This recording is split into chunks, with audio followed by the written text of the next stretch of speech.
உங்களுடைய வங்கி கணக்கு திடீர்னு ஃப்ரீஸ் பண்ணப்பட்டா நம்ம என்னென்ன பண்ணணும்னு சொல்லி பார்க்கலாம். இந்த பேங்க் அக்கவுண்ட் ஃப்ரீஸ் பண்ணுறதுன்னு பார்த்தீங்கன்னா, இது யாருக்கு வேணாலுமே நடக்கலாம்.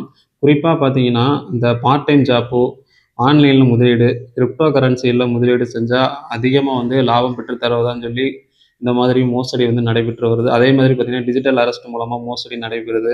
அதே மாதிரி அன்னோன் டிரான்சாக்ஷன் யாருன்னே தெரியாத அக்கவுண்ட்டுக்கு திடீர்னு வந்து பணம் வந்து ரிசீவ் ஆகும். இந்த மாதிரி மோசடி பார்த்தீங்கன்னா, நெறைய நடந்துட்டு தான் இருக்குது இந்தியா முழுக்க.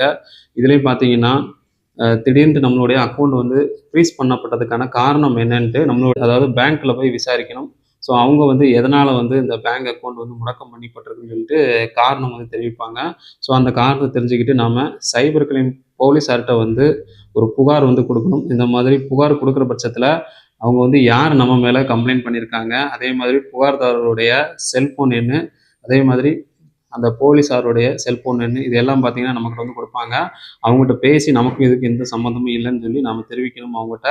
ஸோ அப்படி தெரிவிக்கிற பட்சத்தில, நமக்கு நம்மளுடைய அக்கவுண்ட்ட வந்து அன்ஃப்ரீஸ் பண்ணி விட்டுருவாங்க. முடக்கத்திலேருந்து அத நீக்கி விட்டுருவாங்க. அதே மாதிரி நம்மளுடைய அந்த அக்கவுண்ட்ல இருக்கிற பணத்த வந்து நாம வந்து அவங்களுக்கு திருப்பி அனுப்புற மாதிரி பேங்க்ல வந்து நாம ரெக்வெஸ்ட் பண்ணணும். ஸோ அதுக்கப்புறம் பார்த்தீங்கன்னா, ஒரு மோசடி நபர்கள்ட்டேருந்து பணத்த வாங்குன இன்னொரு நபர், அந்த நபருக்கு நம்ம வந்து அந்த நபர் வந்து நமக்கு பணம் அனுப்பிவிட்டா கூட நம்மளுடைய அக்கவுண்ட் வந்து ஃப்ரீஸ் ஆவதற்கான சான்சஸ் வந்து அதிகமா இருக்கு. அதனால பார்த்தீங்கன்னா, தெரியாத நபர்கள்ட்ட இருந்து பணம் அனுப்புறதும் தப்பு, பணம் வாங்குறதும் அதாவது நான் ரிசீவ் பண்றதும் தப்பு.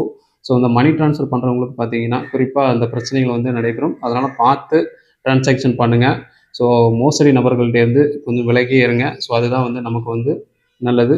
ஸோ இந்த மாதிரி வந்து எந்த ஒரு உங்களுடைய பேங்க் அக்கவுண்ட் வந்து ஃப்ரீஸ் ஆனாலும் உடனே பார்த்தீங்கன்னா, உங்களுடைய பேங்க்க வந்து கான்டாக்ட் பண்ணுங்க.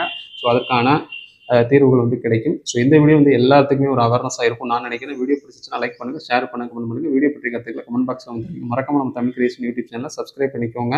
Facebookல பார்த்தீங்கன்னா, நம்ம பேஜை வந்து ஃபாலோ பண்ண மறக்காதீங்க. இன்ஸ்டால பார்த்தீங்கன்னா, பேஜை ஃபாலோ பண்ணிக்கங்க. நன்றி.